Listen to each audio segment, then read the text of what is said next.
Dear plus one comma students, good morning. Let us continue the chapter 28, balance of trade and balance of payments. Today we will discuss the definition for balance of payments. செலுத்தல் சமநிலைக்கு வரைவிலக்கணம் பார்க்க இருக்கிறோம். செலுத்தல் சமநிலைக்கு வரைவிலக்கணம் பார்க்க இருக்கிறோம். Definition for balance of payment. According to International Monetary Fund, the balance of payments for given period is a systematic records of all economic transactions taken place during the period between the residents of the reporting countries. பன்னாட்டு நாணயத்தோட கூற்றுப்படி பன்னாட்டு நாணய நிதியத்தினுடைய கூற்றுப்படி அறிக்கை அளிக்கக்கூடிய நாடுகளோட குடியிருப்போர்களுக்கு இடையிலான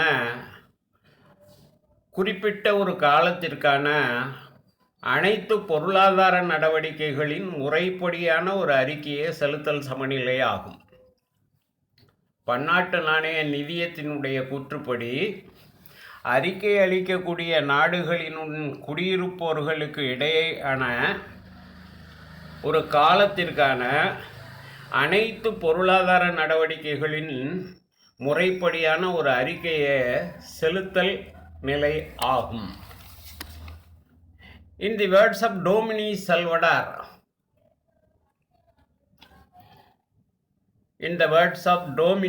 Salvador, the balance of payment is a summary statement in which the principle all the records of the residents of a nation with the resident of all other nations are recorded during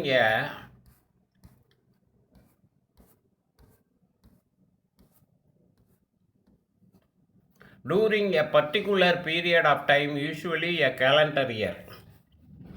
Dominic செல்வரின் கூற்றுப்படி செலுத்தல் நிலைங்கிறது ஒரு குறிப்பிட்ட காலகட்டத்தில்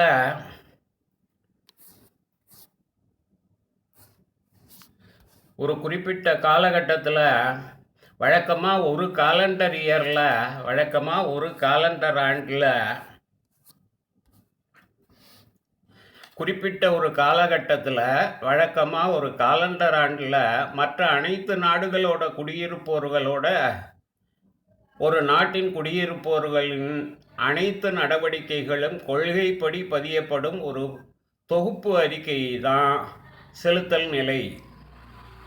ஒரு குறிப்பிட்ட காலகட்டத்தில் வழக்கமாக ஒரு காலண்டர் ஆண்டில் மற்ற நாடுகளோட குடியிருப்போர்களோட ஒரு நாட்டோட குடியிருப்போர்கள் அனைத்து நடவடிக்கைகளையும்